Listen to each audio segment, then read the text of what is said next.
what you're looking for. It's me, the old me. It's a style.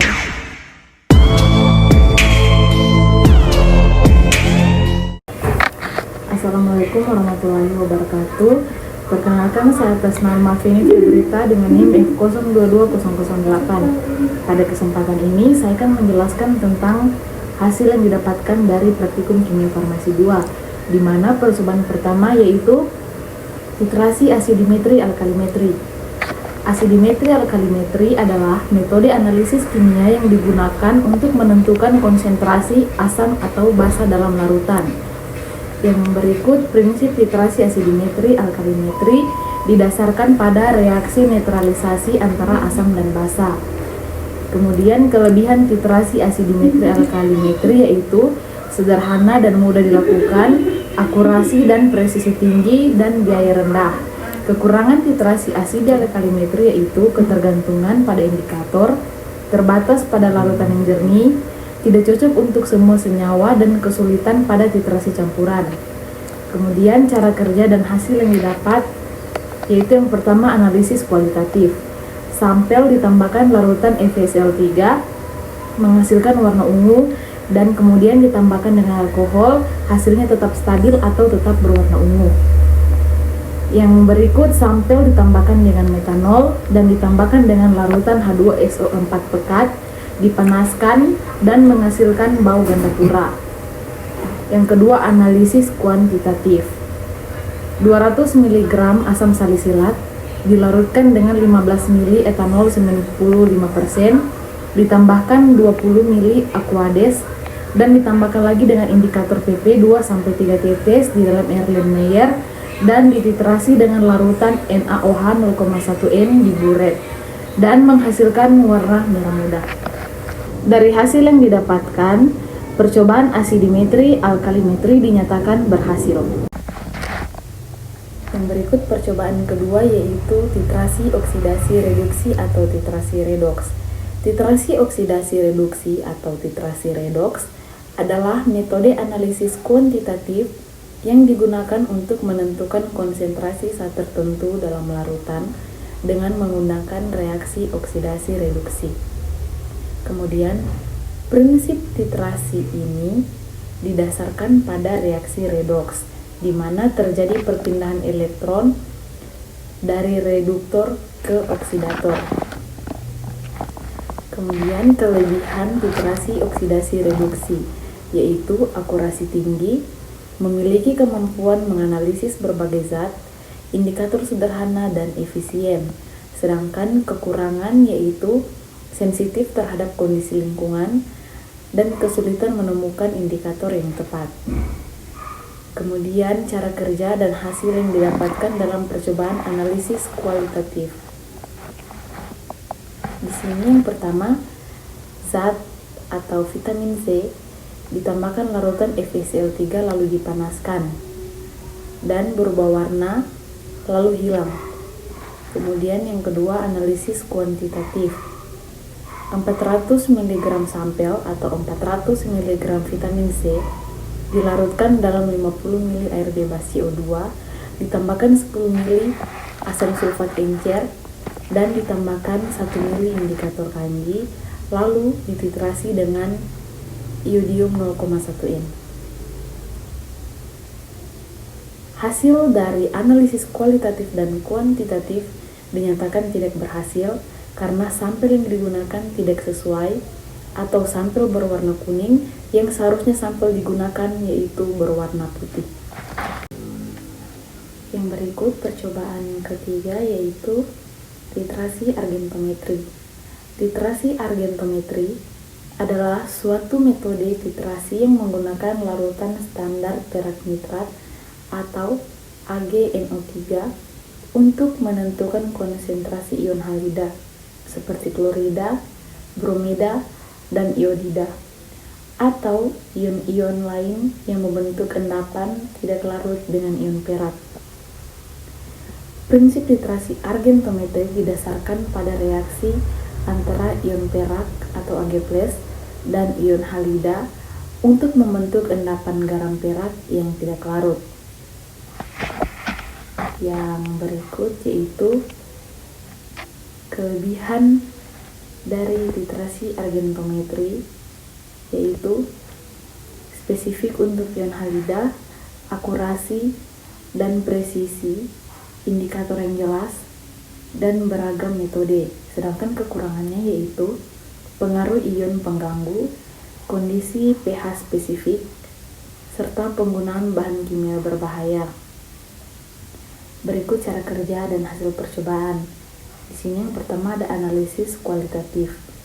Sampel ditambahkan reaksi Mayer menghasilkan endapan kuning. Kemudian analisis kuantitatif. 100 mg sampel dilarutkan dalam 20 ml air, ditambahkan asam nitrat dan ditambahkan 10 ml AgNO3, disaring, lalu kertas saring dicuci dengan air. Kemudian filtratnya dititrasi dengan amonium tiosianat. Sebelumnya yang di Erlenmeyer dititrasi dengan indikator BC3 amonium sulfat yang menghasilkan larutan berwarna merah. Hasil yang didapat tidak sesuai atau dinyatakan gagal karena indikator yang tidak tepat. Selanjutnya percobaan yang keempat yaitu titrasi kompleksometri. Titrasi kompleksometri adalah metode analisis kimia yang digunakan untuk menentukan konsentrasi ion logam dalam larutan dengan membentuk kompleks yang stabil dengan ligan tertentu. Prinsip titrasi kompleksometri ini didasarkan pada pembentukan kompleks antara ion logam dengan ligan yang membentuk ikatan koordinasi kuat. Kelebihan dari titrasi kompleksometri ini yaitu spesifik dan selektif, akurasi dan presisi, serta biaya efektif. Sedangkan kekurangannya yaitu keterbatasan pada ion-ion logam dan ketergantungan pada indikator. Yang berikut cara kerja dan hasil percobaan. Untuk analisis kualitatif digunakan ZNO. Sampel dipanaskan sampai kuning, terus didinginkan sampai kuning hilang. Pada percobaan ini, analisis kualitatif dinyatakan berhasil. Yang berikut analisis kuantitatif. Larutkan 350 mg sampel dalam HCl encer dan ditambahkan larutan NaOH sampai berkabut dan ditambahkan larutan amonia sebanyak 5 ml dan dititrasi dengan EDTA 0,05 m dan sebelumnya dititrasi dengan hitam eriokrom yang menghasilkan hasil akhir berwarna biru. Jadi, hasil dari analisis kuantitatif dinyatakan tidak berhasil karena indikatornya tidak ada. Yang berikut percobaan 5 yaitu titrasi nitrimetri. Titrasi nitrimetri adalah metode titrasi yang menggunakan larutan standar nitrat, biasanya asam nitrat, sebagai titran untuk menentukan konsentrasi suatu zat dalam sampel. Kemudian prinsip titrasi nitrimetri ini didasarkan pada reaksi neutralisasi antara nitrat, biasanya dalam bentuk asam nitrat, dan zat yang bersifat basa dalam sampel. Kemudian kelebihan dari titrasi nitrimetri yaitu akurasi tinggi serta sederhana dan efisien. Sedangkan kerugiannya yaitu kesulitan pada sampel berwarna. Yang berikut cara kerja dan hasil percobaan. Yang pertama analisis kualitatif. Jadi sampel yang digunakan yaitu isoniazid. Isoniazid ditambahkan dengan HCl 0,5 n dan ditambahkan dengan reaksi Mayer, kemudian sampel diletakkan di dalam botol coklat. Analisis kuantitatif yaitu larutkan 100 mg sampel dalam 50 ml campuran KBr dan HCl. KBr sebanyak 4,5 ml dan HCl sebanyak 45,9 ml, lalu didinginkan, kemudian dititrasi dengan natrium nitrit 0,05 m pada suhu 15 derajat Celcius. Tiap 1 menit, kertas kanji iodida dicek sampai kertas tersebut berwarna ungu. Pada kertas kanji 1, 2, 3, dan 4 terdapat warna ungu.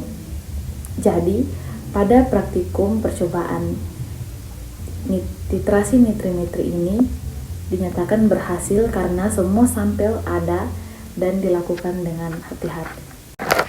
Kemudian, percobaan yang terakhir yaitu titrasi gravimetri. Titrasi gravimetri adalah metode analisis kimia yang melibatkan penimbangan langsung zat yang akan diukur setelah dilakukan reaksi kimia tertentu.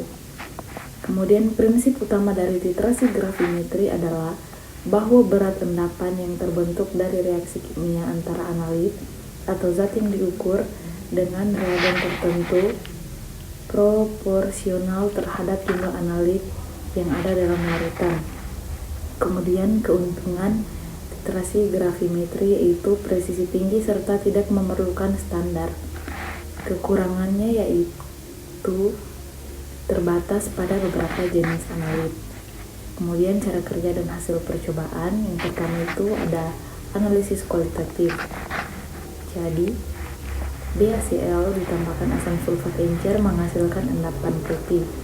Sedangkan analisis kuantitatif yaitu yang pertama, BaCl dilarutkan dalam Aqueduct 25 ml, lalu diamati apakah ada endapan atau tidak. Kemudian yang kedua ditambahkan K2CrO4 sampai tidak ada endapan.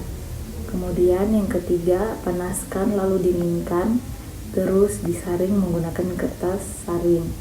Yang keempat, dinginkan hasil saringan. Dan yang kelima, ditimbang endapan. Jadi hasil yang didapatkan berat endapan yaitu 0,91 gram. Demikianlah hasil praktikum dari 6 percobaan kimia farmasi 2. Atas perhatiannya diucapkan terima kasih.